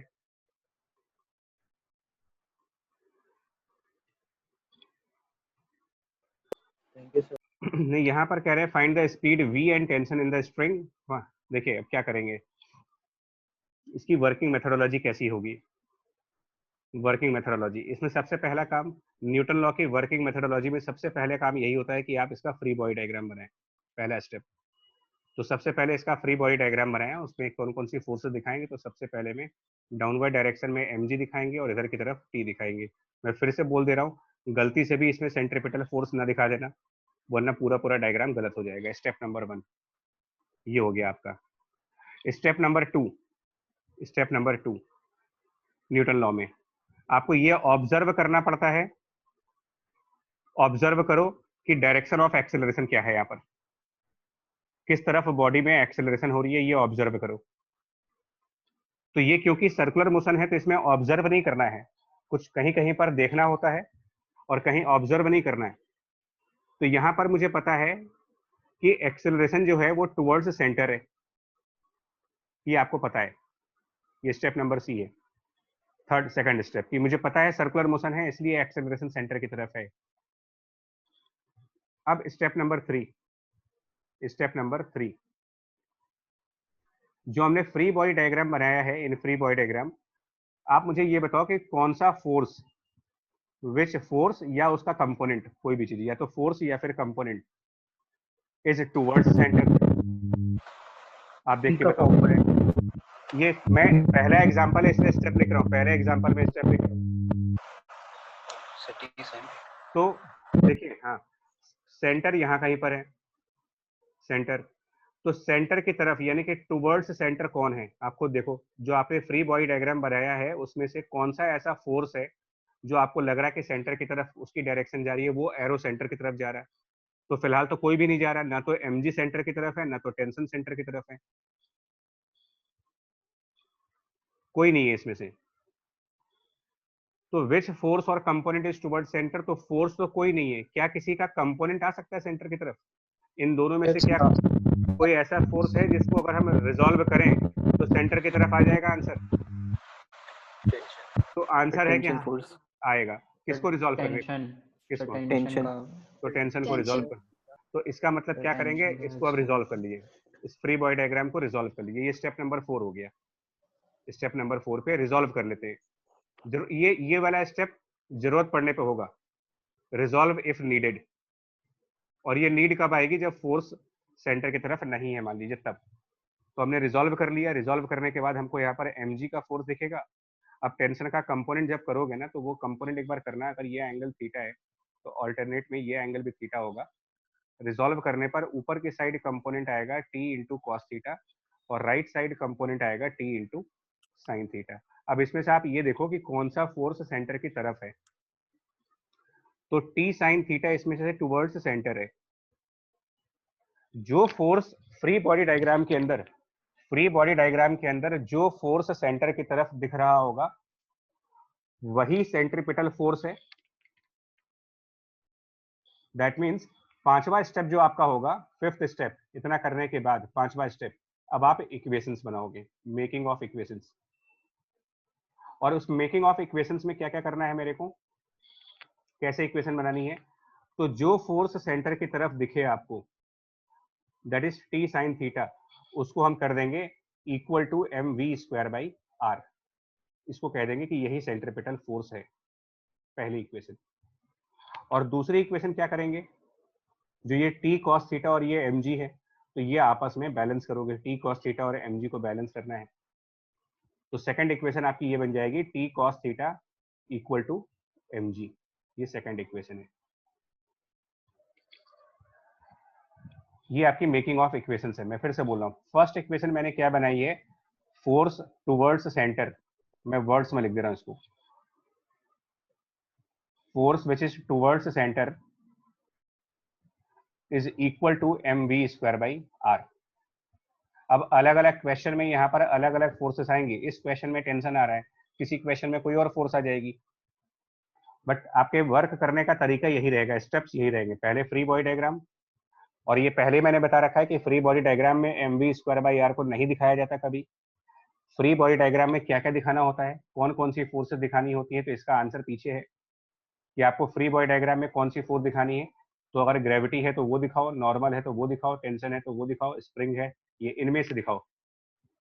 एक बार आपने फ्री बॉडी डायग्राम अच्छी तरीके से बना लिया, प्रॉपर तरीके से, उसके बाद आइए एक्सेलरेशन सेंटर की तरफ होता है। तो जो फोर्स रिजॉल्व होने के बाद कोई कंपोनेंट सेंटर की तरफ दे सकता है, उसको रिजॉल्व कर दिया जाए।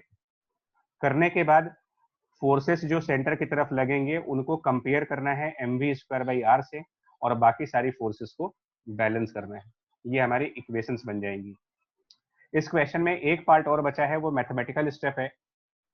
इसमें आपको क्वेश्चन में रेडियस गिवन नहीं है, यहाँ पर ये रेडियस नहीं दे रखा आपको कितना है, तो वो रेडियस आपको ना यहाँ एल और थीटा के फॉर्म से लाना पड़ेगा, एल और थीटा से। तो वो एक अलग से मैं वर्किंग दिखा दे रहा हूँ। बेसिकली ये एक ट्रायंगल बन रहा है यहाँ पर, जिसमें कि ये रेडियस है, ये एल है और ये थीटा है और यह 90 डिग्री बन रहा है। तो ये ट्रिग्नोमेट्री यूज कर लो, और ट्रिग्नोमेट्री से आप ये कह सकते हो कि साइन ऑफ थीटा इस क्वेश्चन में जो आएगा वो आर डिवाइडेड बाय एल, तो रेडियस की जगह एल साइन थीटा, ये बन जाएगा यहाँ पर। तो वो आर को रिप्लेस करेंगे, बिकॉज क्वेश्चन में कहीं पर भी, यहाँ पर हालांकि स्मॉल आर दे रखा है रेडियस, बट फिर भी रिप्लेस किया जा सकता है। तो अब आप निकाल लो आंसर क्या आएगा यार, दोनों इक्वेशंस को डिवाइड कर दो, है ना। दोनों इक्वेशंस को डिवाइड करने पर लेफ्ट साइड टी और टी कैंसिल, तो डिवाइड करने से आपका आंसर आ जाएगा यहाँ पर, dividing equation 1/2, left side tan theta की वैल्यू और राइट साइड पर डिवाइड करके V square by R G, और यहाँ से हम वी इसकी वैल्यू पुट कर लेंगे रूट ऑफ जी, आर को रिप्लेस कर देंगे एल साइन थीटा से, और फिर यहाँ पर टेन थीटा। ये पूरा आंसर आ जाएगा आपका वी का। और एक और पार्ट पूछा गया था, टेंशन इन द स्ट्रिंग भी पूछा गया था कि टी कितना आएगा।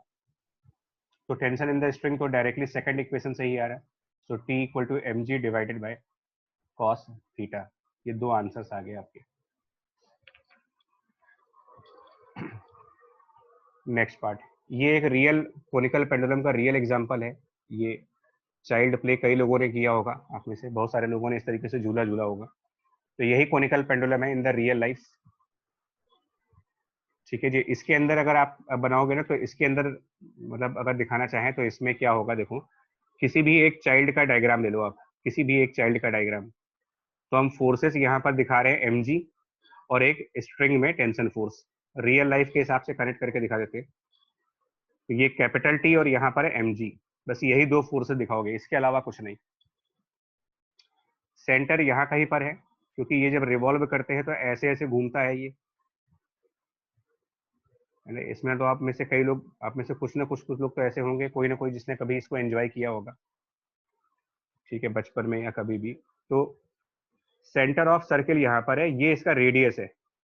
तो पहले तो आप इसका रेडियस कैलकुलेट करो कितना होगा, जितनी रेडियस में ये रिवॉल्व कर रहे हैं ये कितना होगा, ये कैलकुलेट करो पहले। तो रेडियस का कैलकुलेशन कर लेते हैं पहले। देखो इस पॉइंट से यहाँ तक का जो डिस्टेंस है ये दे रखा है आपको, ये टोटल डिस्टेंस ये 8 मीटर है, तो यानी कि ये डिस्टेंस 4 मीटर का हो जाएगा। और ये पॉइंट, मतलब अलग से डायग्राम दिखाएं तो कुछ ये फिगर बन रही है यार, अगर आप सेपरेट डायग्राम देखना चाहो तो ये कुछ फिगर बन रही है,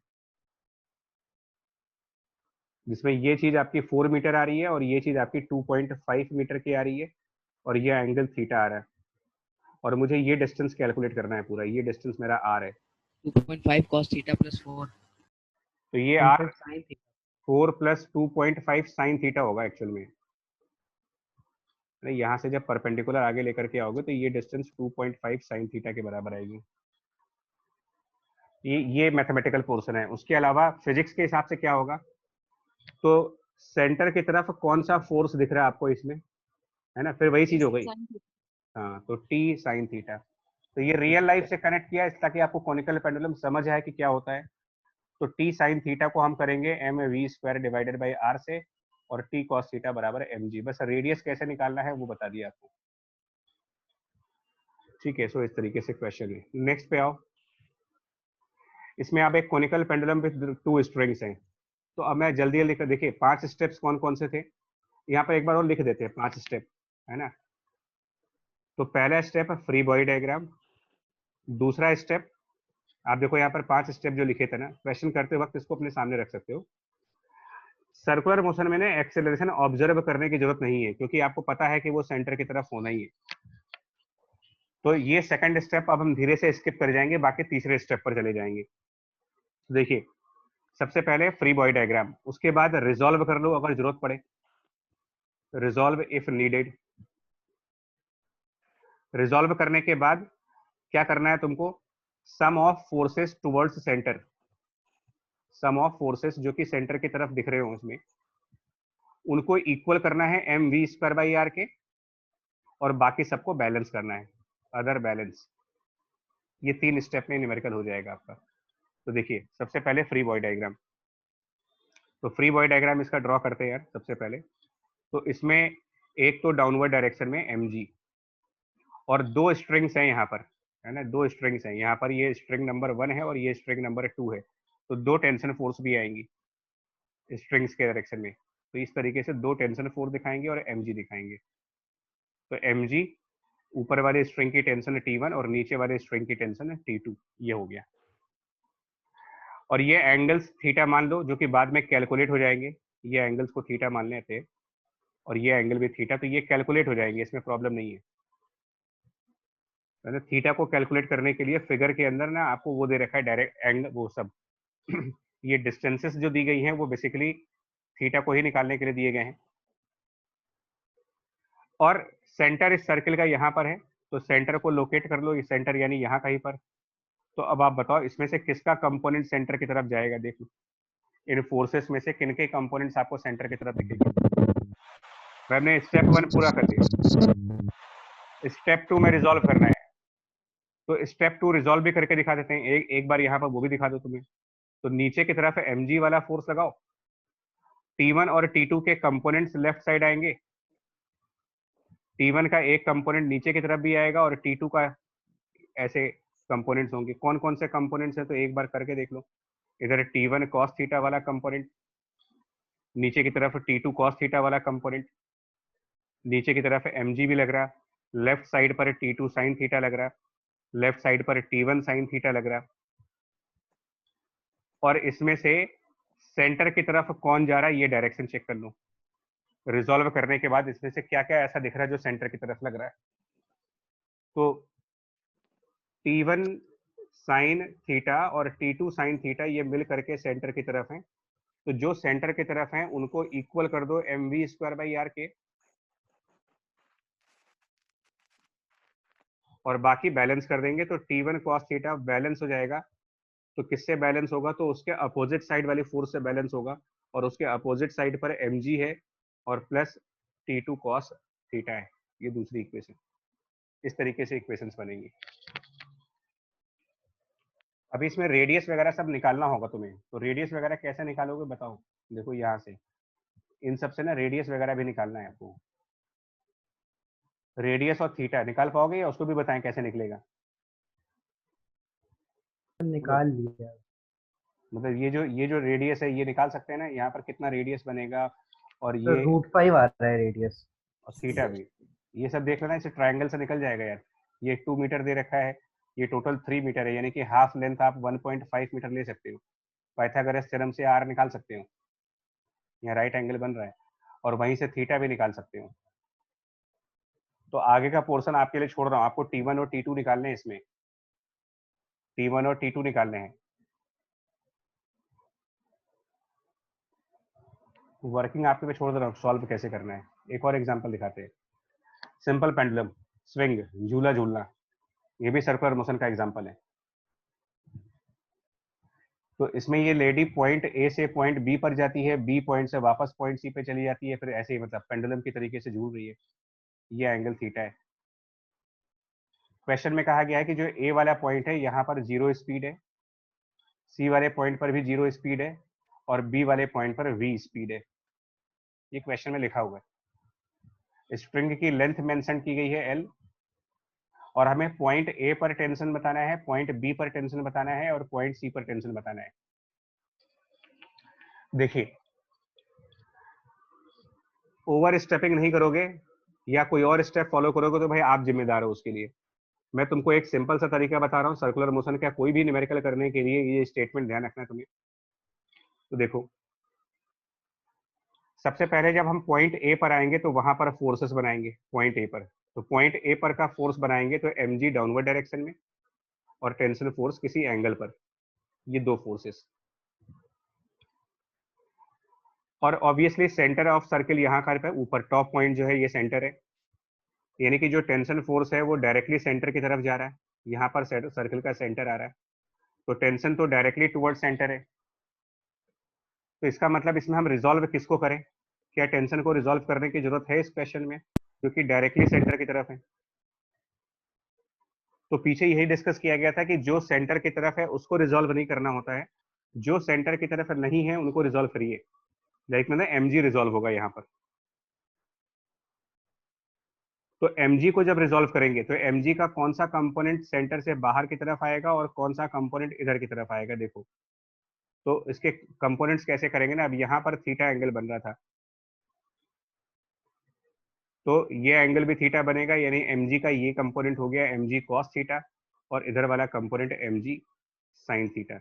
यानी कि जो टेंशन है वो तो टुवर्ड्स सेंटर है, लेकिन mg sin theta away from centre. Sir mg cos theta दूसरा वाला होगा ना? हाँ जी बच्चा, थीटा गड़बड़ हो गया क्या? थीटा गलत हो गया सर, थीटा, हाँ सॉरी, लेफ्ट साइड थीटा गलत देख लिया आपने। ये एंगल थीटा है, ठीक है, mg cos थीटा और इधर mg sin थीटा। अब क्या करना है, देखो इसमें हमेशा ध्यान रखना कि अगर कोई फोर्स सेंटर की तरफ है और कोई फोर्स सेंटर से बाहर है, तो अवे फ्रॉम सेंटर को हमेशा नेगेटिव रखना है और टुवर्ड्स सेंटर को हमेशा पॉजिटिव रखना है। सेंटर की तरफ वाला पॉजिटिव और सेंटर से बाहर वाला नेगेटिव।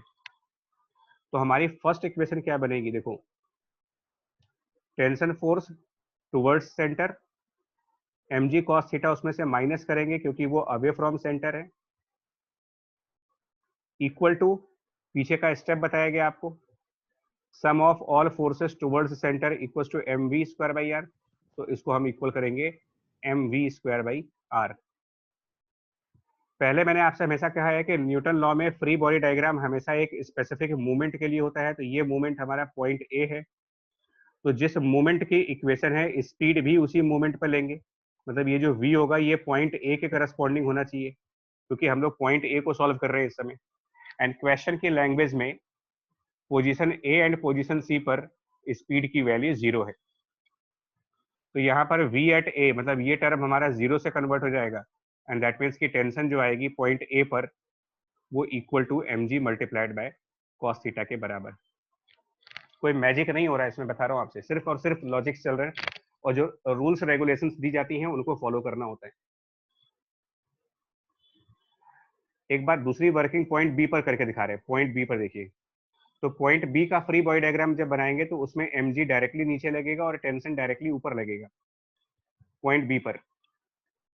तो पॉइंट बी पर mg डाउनवर्ड और टेंशन फोर्स ऊपर की तरफ, ये फोर्सेस हो गई। ऑब्वियसली अगर आप पॉइंट बी का फिगर देख पाओ, पॉइंट बी का फिगर, तो टेंशन फोर्स डायरेक्ट सेंटर की तरफ जा रहा है और mg डायरेक्टली सेंटर से बाहर जा रहा है। तो इसका मतलब इसमें किसी को रिजॉल्व नहीं करना है मेरे को। तो mg वाला फोर्स हमारा टुवर्ड्स सेंटर, mg वाला फोर्स अवे फ्रॉम सेंटर। अब इसमें से किसको प्लस मानना है और किसको माइनस मानना है? तो टुवर्ड्स सेंटर को हमेशा प्लस रखिएगा और अवे फ्रॉम सेंटर को हमेशा माइनस रखना है। और क्या इक्वेशन बनाएंगे अब?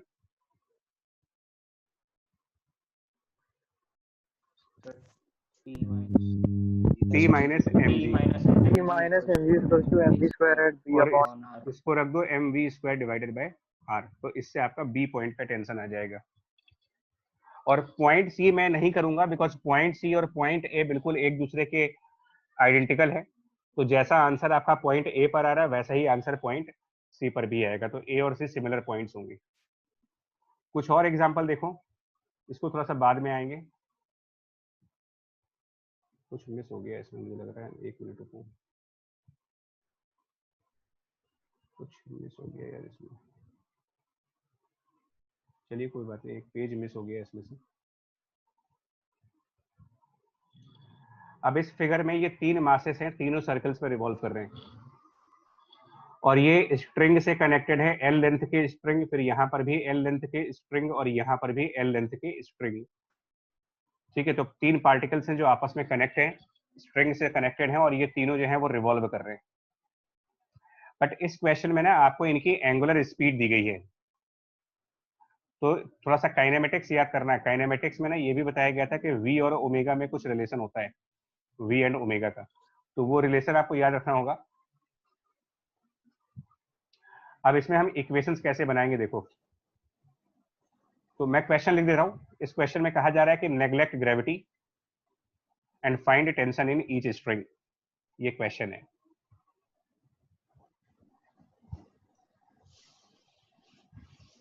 तो हमारी लिस्ट में से ग्रेविटी तो वैसे ही हट गया, ग्रेविटी के अलावा हम क्या क्या दिखाएंगे? तो देखो ये वाले मास पर क्या फ्री बॉडी डायग्राम बनेगा, यहाँ वाले मास पर क्या बनेगा और यहाँ वाले मास पर क्या बनेगा। तो सबसे राइट वाले मास के लिए चलो, सबसे राइट वाले मास के लिए, मिडिल वाले मास के लिए और लेफ्ट वाले मास के लिए फोर्सेस दिखाएंगे। तो मैं स्ट्रिंग्स की नंबरिंग कर दे रहा हूँ यार, ये नंबर 1 स्ट्रिंग है, ये नंबर 2 स्ट्रिंग है और ये नंबर 3 स्ट्रिंग है। तो नंबर 1 स्ट्रिंग की वजह से एक टेंशन T1 दिखाएंगे और नंबर 2 स्ट्रिंग की वजह से एक टेंशन इधर दिखाएंगे T2। पार्टिकल जो बीच वाला पार्टिकल है वो स्ट्रिंग 2 और स्ट्रिंग 3 से अटैच है, तो स्ट्रिंग 2 की वजह से T2 और स्ट्रिंग 3 की वजह से T3। और लास्ट वाला पार्टिकल डायरेक्टली 3 नंबर की स्ट्रिंग से अटैच है, तो उसमें सिर्फ T3 आएगा। इन सब के सेंटर्स यहाँ पर है जिसके अबाउट ये रिवॉल्व कर रहे हैं। तो जो टुवर्ड्स सेंटर है वो पॉजिटिव, जो अवे फ्रॉम सेंटर है वो नेगेटिव। इसमें T2 पॉजिटिव, T3 नेगेटिव, इसमें T3 पॉजिटिव। अब इक्वेशंस क्या बनाएंगे? तो T1 माइनस T2, बट यहाँ पर मैं आपसे फिर कह दूं, ये जो v स्क्वायर बाई आर आप पढ़ते हो ना, mv स्क्वायर बाई आर, उसको रिप्लेस कर सकते हो क्योंकि सर्कुलर मोशन में v की जगह पर हम एक और काम कर सकते हैं, राइट, आर ओमेगा। और इसको जब रिप्लेस करेंगे तो ये चीज m ओमेगा स्क्वायर आर बन जाएगी। तो इसको रिप्लेस करके लिखेंगे m ओमेगा स्क्वायर और रेडियस l है। सेकंड वाले ब्लॉक की जब इक्वेशन बनाएंगे, equation for the second number block, तो उसको लिखेंगे T2 minus T3 equal to उसका मास m ओमेगा स्क्वायर। लेकिन ऑब्वियसली सेकंड नंबर मास का रेडियस लार्जर है फर्स्ट वाले से। फर्स्ट वाले का रेडियस अगर l है और यहाँ पर सेंटर है, तो नेचुरल सी बात है कि सेकंड वाला पार्टिकल का रेडियस 2 टाइम्स ऑफ l के बराबर है। और थर्ड वाले पार्टिकल की जब डायग्राम बनाओगे, आई मीन इक्वेशन बनाओगे, तो थर्ड नंबर पार्टिकल में सिर्फ एक फोर्स है T3, उसको रखना होगा m omega square. And third वाले का सर्किल और ज्यादा बड़ा है, रेडियस उसकी और ज्यादा होगी, तो यहाँ पर 3l। इस तरीके से टेंशन की इक्वेशंस लाओगे। इस तरीके से हमें क्वेश्चंस करने होते हैं हमें। चीजें सिंपल होती हैं अगर आप रूल्स से फॉलो करो, चीजें डिस्टर्ब हो जाएंगी, बिल्कुल गलत हो जाएंगी अगर आप यहाँ पर रूल्स मतलब बाईपास कर जाओगे। और ये तो स्टडीज में क्या है यार, आपके गेम्स में भी होता है, जो चीज गेम में एप्लीकेबल है वो फिजिक्स में भी एप्लीकेबल है। कोई भी गेम खेलना है तो आप रूल्स के साथ खेलो, विनर बन जाओगे। रूल्स अगर आप नहीं फॉलो कर रहे तो ऑब्वियस सी बात है वैसे ही लूजर हो, रेफरी बाहर कर देगा आपको। दुनिया का कोई गेम ऐसा नहीं है जो रूल्स को ब्रेक करके जीता गया हो। तो रूल्स जब बता दिए जाते हैं ना तो चीजें आसान होने लगती हैं, लेकिन हम लोग की आदत क्या होने लगती है धीरे धीरे, मैं आपको बता रहा हूँ सच्चाई क्या है। हम लोग ग्रेजुअली एक दो न्यूमेरिकल्स में तो ये फॉलो करते हैं, उसके बाद अपने आप को बिल्कुल ये मान लेते हैं कि अब हमको सारे रूल्स समझ में आ चुके हैं। मतलब बहुत जल्दी आप ये मान लेते हो कि मुझे समझ आ गया है, बहुत जल्दी। और ये रूल्स वाला पन्ना किनारे कर देते हो और अब आप डायरेक्ट क्वेश्चन करना स्टार्ट कर देते हो बेस्ड ऑन फीलिंग्स, जो आपके मन में ख्याल आ जाते हैं कि मुझे ऐसा लग रहा है, मुझे ऐसा करना चाहिए। और आप रूल्स किनारे कर देते हो, जो आपको लगता है वो करते चले जाते हो और एंड में गलत आंसर्स के साथ बैठ जाते हो। तो ये ध्यान रखने वाली चीज है यार। इसमें एक पेज था, वो लगता है मिस मिस हो गया मेरे से, वो दोबारा ड्रॉ करना पड़ेगा, 1 मिनट रुकना।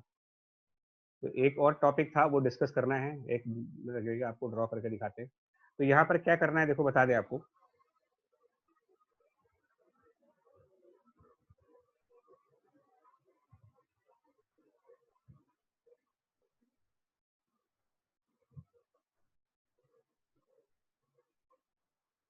यहाँ पर एक सर्कुलर सरफेस ड्रॉ कर रहा हूँ यार, मैंने एक सर्कुलर सरफेस आप देख सकते हो।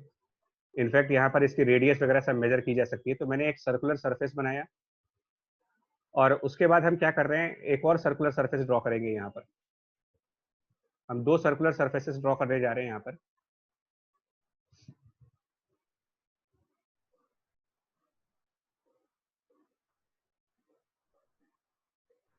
इस तरीके से तो आपके सामने कंस्ट्रक्शन हो रहा, तो आप समझ सकते हो कि मैंने क्या किया है। यहाँ पर 2 सर्कुलर सरफेसेस बनाई हैं, ठीक है। जो पहली वाली सरफेस बनाई है इसका सेंटर यहाँ पर C1 है और दूसरे वाले का सेंटर C2 है। और मान लेते हैं कि फर्स्ट वाला सरफेस जब मैंने बनाया था तो ये रेडियस R1 का था, और सेकंड वाला सरफेस जब मैंने बनाया तो ये रेडियस R2 का है।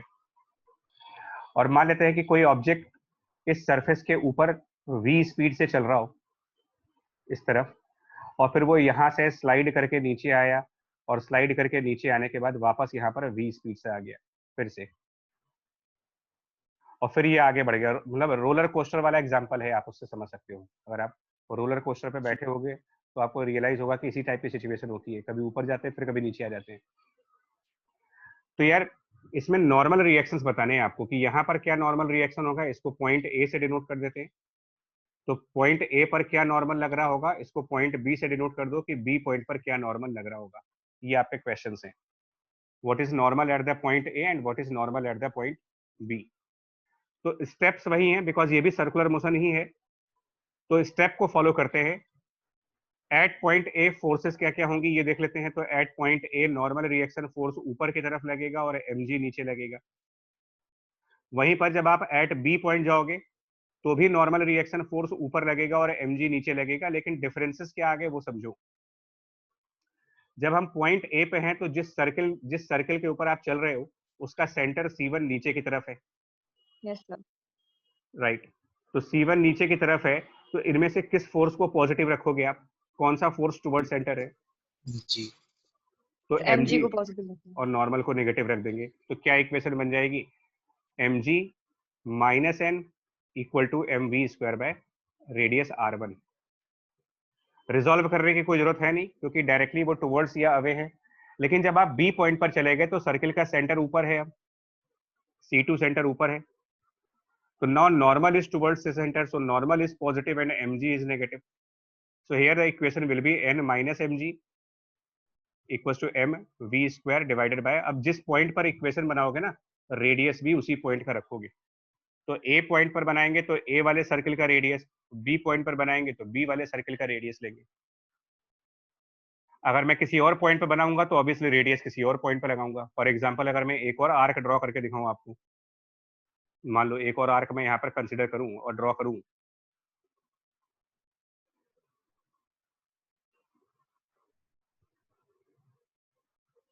एक सेकंड लगेगा आपको, थोड़ा सा टाइम देना। इस आर्क को मैं छोटा कर रहा हूँ, ठीक है, ये छोटा आर्क बनाएंगे इसमें, सो दैट आपको ये रियलाइज हो कि अब मैं डिफरेंट रेडियस का आर्क बनाने जा रहा हूँ। पहले जो आर्क बनाई थी उससे अलग रेडियस की।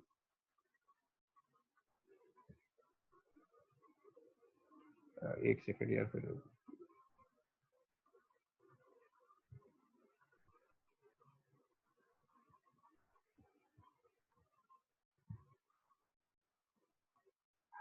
अच्छा ये बताओ, इसके हिसाब से आपको क्या लग रहा है कहाँ पर नॉर्मल ज्यादा लगेगा इसमें, मतलब पॉइंट ए पर या पॉइंट बी पर? अभी तक की वर्किंग से क्या समझ में आ रहा है आपको? यहाँ पर एक और आर्क बना देते हैं, ठीक है, ये छोटे रेडियस का आर्क है। अब बताओ आप, मतलब इसको R3 मान लो, ये एक R3 रेडियस है, पार्टिकल वापस इसी के ऊपर है यहाँ पर। तो जब आप यहाँ पर आओगे, स्पीड आपकी सेम है, स्पीड उतनी है मान लो, ये पॉइंट आपका। तो अब यहाँ पर जब दिखाएंगे तो ये, अब यहाँ पर डायग्राम में यही ऐसे दिखा दे रहा हूँ, mg इधर की तरफ और नॉर्मल ऊपर की तरफ। ये मान लो पॉइंट सी है हमारा। क्या इक्वेशन बनाएंगे यार पॉइंट सी के करस्पॉन्डिंग? किसमें से किसको माइनस कर दें, बताओ? mg minus n is equals to mv squared by r। ठीक है, अब ये बताओ इसमें सबसे ज्यादा नॉर्मल कहाँ पर है? ये रेडियस थर्ड वाला होगा, क्या लग रहा है तुमको? सेकंड वाले में नॉर्मल हाईएस्ट है। पॉइंट ए पर नॉर्मल ज्यादा है कि पॉइंट बी पर नॉर्मल ज्यादा है कि पॉइंट सी पर नॉर्मल ज्यादा है? पॉइंट बी पे है शायद। पॉइंट पे सर, क्योंकि वो mg प्लस इकलौता वही ऐसा है। राइट, और अच्छा ए और सी में से नॉर्मल कहाँ ज्यादा है? पॉइंट ए और पॉइंट सी। पॉइंट ए ज्यादा रेडियस है, ए और सी में ज्यादा है। ए और सी में फर्क सिर्फ रेडियस का है, दोनों सिमिलर है लेकिन यस सर। तो कैसे कंपेयर कर रहे हो? देखो जो नॉर्मल आपके ए पॉइंट पर बन रहा है वो mg minus M we square divided by r1 है, और जो नॉर्मल सी पॉइंट पर बन रहा है मेरा, normal at the point C, वो बन रहा है mg minus M we square divided by r3। तो फर्क सिर्फ डिनोमिनेटर का है, यहाँ डिनोमिनेटर में r3 है जो कि छोटा है, और यहाँ डिनोमिनेटर में r1 है जो कि बड़ा है। अब बताओ Na और Nc में से कौन सी वैल्यू बड़ी दिख रही है आपको? Na बड़ा है या फिर Nc ज्यादा दिख रहा है आपको? देख के बताओ। mg दोनों में कॉमन चल रहा है, माइनस माइनस दोनों में कॉमन चल रहे हैं, न्यूमरेटर में mv स्क्वायर, न्यूमरेटर में mv स्क्वायर, पर डिनोमिनेटर में यहाँ पर r1 बड़ा रेडियस है और यहाँ के डिनोमिनेटर में r3 छोटा radius. NC is greater। Na ज्यादा आएगा। NC is greater। सर ए में ज्यादा है। सर सी में ज्यादा है। सर सी Na में ज्यादा है। यार क्या सर सी में होगा। सर सी में होगा। कौन सी मैथ लगा रहे हो भाई आप? सर सी में mv स्क्वायर बाय r3 की वैल्यू सबसे कम होगी, तो वही सब R3 हम लोग छोटा कम है, सब्ट्रैक्ट कर रहे हैं। R3 छोटा है भाई, मेरे फिगर देख लो, R3 छोटा रेडियस है। R3 अगर छोटा है, डिनोमिनेटर छोटा है, तो mv स्क्वायर बाई r की वैल्यू ज्यादा हो गई।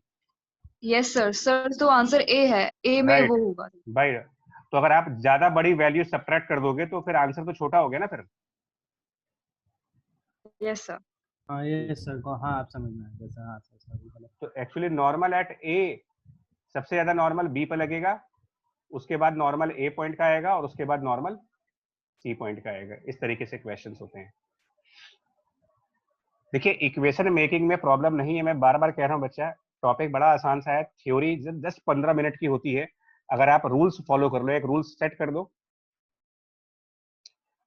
और चाहे फिर न्यूमेरिकल बदलते रहो आप, रोलर कोस्टर लेके आओ, स्ट्रिंग लेकर के आओ, पेंडुलम लेकर के आओ, कोनिकल पेंडुलम लेकर के आओ, कुछ भी करते रहो, आपको मेरे को फर्क नहीं पड़ता, बिकॉज मेरे को ये पता है कि मुझे क्या करना है इन क्वेश्चंस में। क्वेश्चन टू क्वेश्चन आप ना अलग अलग कंसेप्ट ना बनाओ कि पेंडुलम में ये करेंगे, रोलर कोस्टर में ये लगाएंगे, नहीं भाई क्यों? जब सब सर्कुलर मोशन है तो सबकी थ्योरी सेम होनी चाहिए, अलग अलग कैसे हो जाएगी? डिफरेंट थ्योरीज कैसे आ जाएंगी हमारे पास?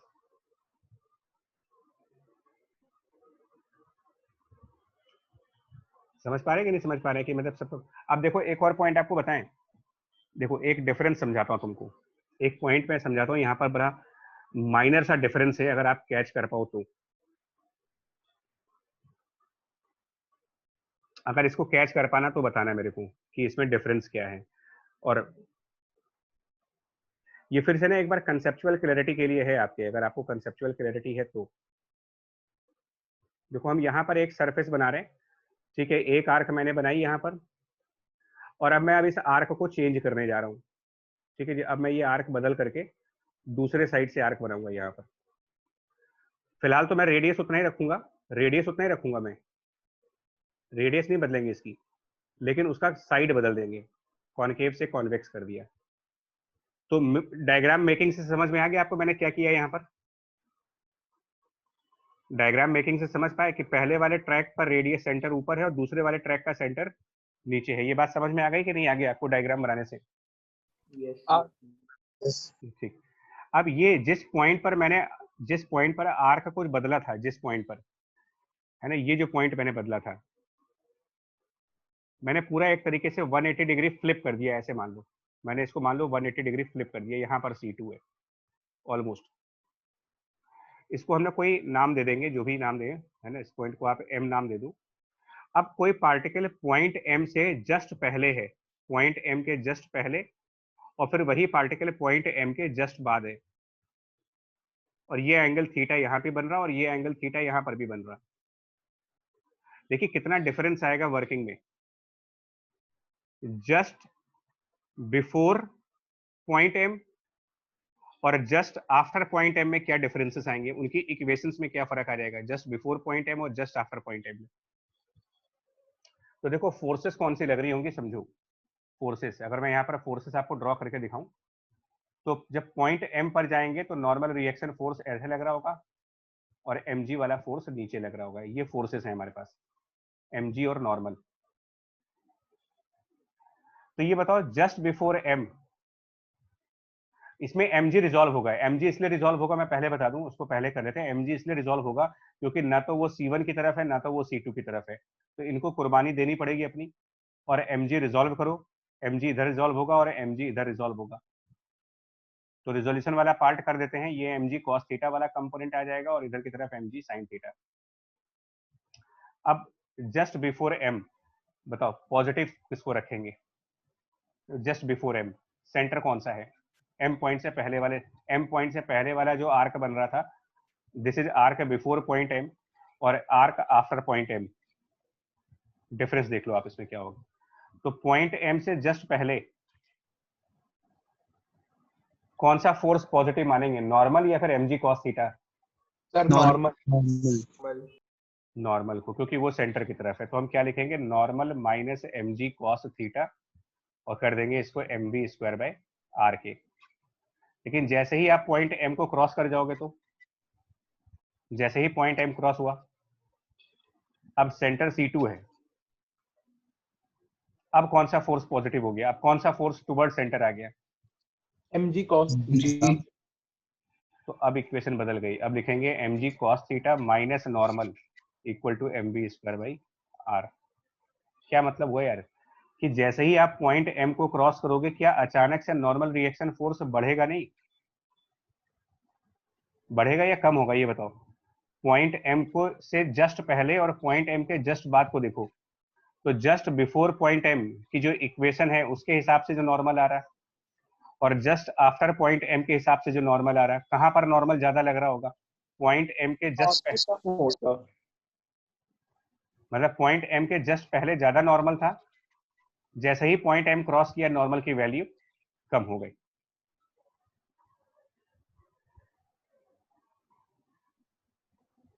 तो ये क्वेश्चंस को ना बड़ा केयरफुली पढ़ना पड़ता है यार आपको, बहुत केयरफुली। और ये सब कंफ्यूजन के पॉइंट्स हैं। अभी आपने mg को रिजॉल्व किया, कभी कभी हो सकता है कि हम नॉर्मल को रिजॉल्व कर दें। सर अगर ऑब्जेक्ट अभी M पर होता तो क्या ऐसे करते?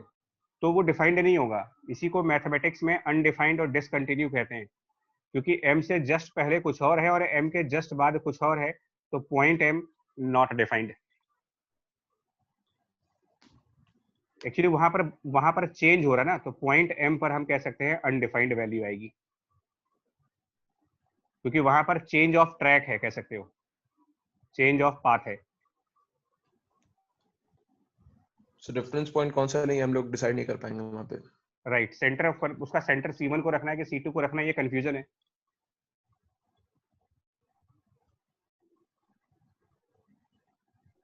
इक्वेशन मेकिंग में कुछ समझ आया आप लोग को अभी तक? ये जो mv स्क्वायर बाई r की इक्वेशन बनती है, कैसे बनती है, या इसको और बताया अभी? मतलब ये इतने एग्जांपल्स के थ्रू समझ आया है नहीं आ रहा आपको यहाँ पर? ये सर समझ आ गया। बहुत आसान तरीका है, लेकिन आगे इसको, हाँ, इसको अच्छा कॉम्प्लिकेट मत करना।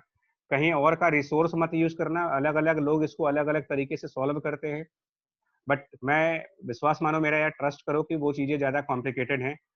जस्ट सिंपल रखिए, रूल्स को फॉलो करिए, प्रॉब्लम कभी भी नहीं होगी। और मैक्सिमम तुम लोग के सामने जो क्वेश्चंस आएंगे वो ऐसे ही कुछ आएंगे। एक बड़ा फेमस क्लासिकल क्वेश्चन है, एक बहुत ही फेमस क्लासिकल क्वेश्चन जो है वो कई बच्चों ने मेरे को डाउट के फॉर्म में भेजा है। जानते हो उस क्वेश्चन में क्या होता है? वो क्वेश्चन एक बकेट का क्वेश्चन है कि एक बकेट में पानी डाल करके रिवॉल्व कर रहे हैं। मेरे ख्याल से आप लोगों ने भी कुछ किया होगा इस क्वेश्चन को, पता नहीं। वो ये कहते हैं कि एक बकेट लो, बकेट में पानी भर दीजिए, है ना, और बकेट की जो हैंडल हो उस हैंडल में रस्सी बांध दो, स्ट्रिंग बांध देते हैं और उसको रिवॉल्व करते हैं। ये मतलब यहाँ पर सेंटर हो गया, ये एल लेंथ की स्ट्रिंग है, इधर भी एल लेंथ की है, और ये जो बकेट है वो एक सर्कुलर मोशन कर रही है रस्सी से बांध करके, और इसमें कहते हैं कि पानी गिरेगा नहीं। टॉप साइड पर बकेट बिल्कुल उल्टी हो जाएगी लेकिन पानी नहीं गिरेगा। सर जो फ्लिप्ड बकेट है वो उसी की आफ्टर टाइम टी वाली पोजीशन है ना? हाँ, एक ही चीज है। मतलब यहाँ पर ये पूछते हैं कि बताओ इसको कितनी स्पीड से रोटेट किया जाए ताकि water does not fall. V निकालना है आपको, so that water does not fall, ये कहते हैं आपसे। तो ये यही वाला बकेट है, मतलब यहाँ पर बकेट एट लोवेस्ट पॉइंट है और same bucket at the top point है। दो बकेट्स नहीं है इसमें, एक ही बकेट है। ये same bucket at the top point, मतलब दो डायग्राम्स में दिखा दिया कि कभी नीचे होगा बाद में ऊपर चला जाएगा। तो ये बताओ, सिंपल तरीका है।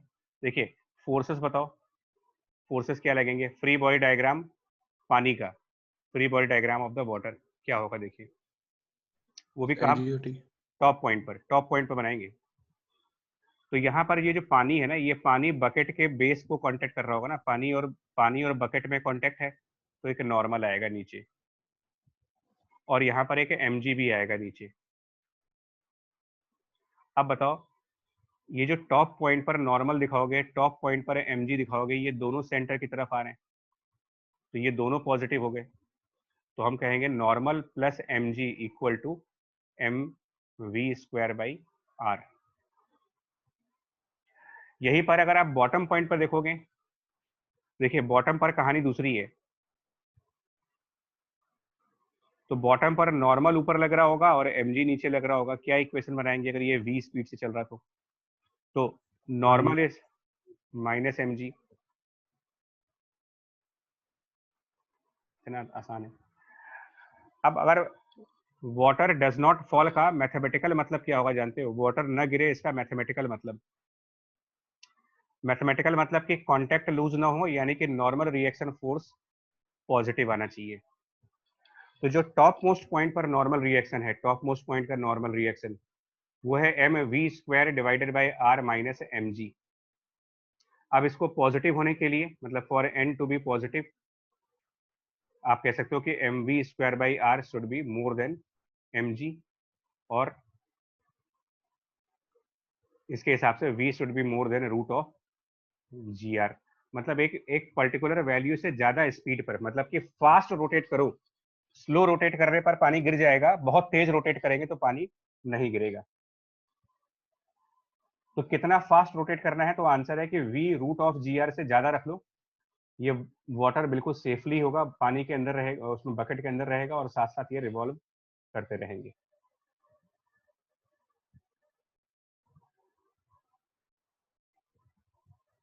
तो अब ये सब प्रॉब्लम हो सकता है, क्वेश्चन की लैंग्वेज आपको ना समझ में आई, ये एक अलग बात है। इस तरीके के क्वेश्चंस बन सकते हैं भाई, इसमें तो प्रॉब्लम दूसरा है, बट उसके अंदर का पार्ट उतना ही है, n + mg = mv²/r।